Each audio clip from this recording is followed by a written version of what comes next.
सावन का पवित्र महीना चल रहा है। इन दिनों भोलेनाथ जी को श्रद्धालु कई प्रकार की सामग्री अर्पण करते हैं, लेकिन क्या नहीं चढ़ाना चाहिए भोलेनाथ को, आइए जानते हैं। जी, श्रावण का माह चल रहा है। अत्यधिक भगवान श्रावण भगवान महाकालेश्वर अवतार भगवान भोलेनाथ जी महाराज को बड़े प्रिय कहा गया, माह कहा गया है। इसमें सभी लोग भगवान शिव शंकर जी महाराज की अनेक प्रकार से उपासना करते थे, अनेक प्रकार से पूजन करते हैं। देखा जाता है कि शिव मंदिरों पर अनेक प्रकार से भीड़ लगी हुई है तथा सभी भगवान का पूजन करने के लिए जा रहे हैं और सभी अपनी थालियों में सुंदर सुंदर वस्तुएं तथा अनेक प्रकार के पुष्प और अनेक प्रकार की सामग्रियां ले जाते हैं।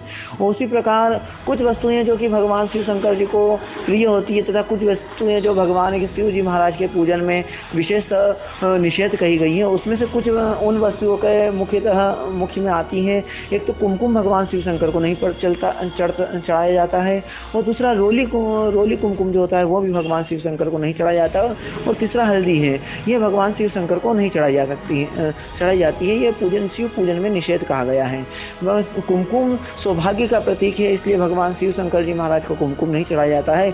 कुमकुम चढ़ाने से भगवान शिव शंकर जी महाराज को उसको पूजा को स्वीकार नहीं करते हैं। तथा रोली अगर अपन भगवान शिव शंकर जी के पूजन में उपयोग कर रहे हैं और भगवान को शिव शंकर जी महाराज को रोली अर्पित करते हैं, तो उससे जो पूजन कर रहे हैं उस पूजन का फल अपने को प्राप्त नहीं होता है। इसलिए भगवान शिव शंकर जी महाराज के पूजन में रोली का उपयोग नहीं किया जा सकता है। तुलसी भगवान शिव शंकर जी महाराज को इसलिए नहीं चढ़ाई जाती क्योंकि तुलसी का पूर्व जन्म का नाम रंदा था, और इस एक श्राप के कारण तुलसी भगवान शिव शंकर को अर्पित नहीं करना चाहिए। और अगर तुलसी अर्पित करते हैं, यह चीज़ें तुलसी, हल्दी, रोली और कुमकुम अगर शिव शंकर जी महाराज पर अर्पित करते हैं तो उससे पूजन का लाभ प्राप्त नहीं होता है तथा वो पूजा भगवान शिव शंकर स्वीकार नहीं करते हैं। इसलिए शिव पूजन में विशेषतः इन चीज़ों का ध्यान में रख करके भगवान शिव शंकर जी की आराधना करें तथा भगवान शिव शंकर जी का पूजन करें।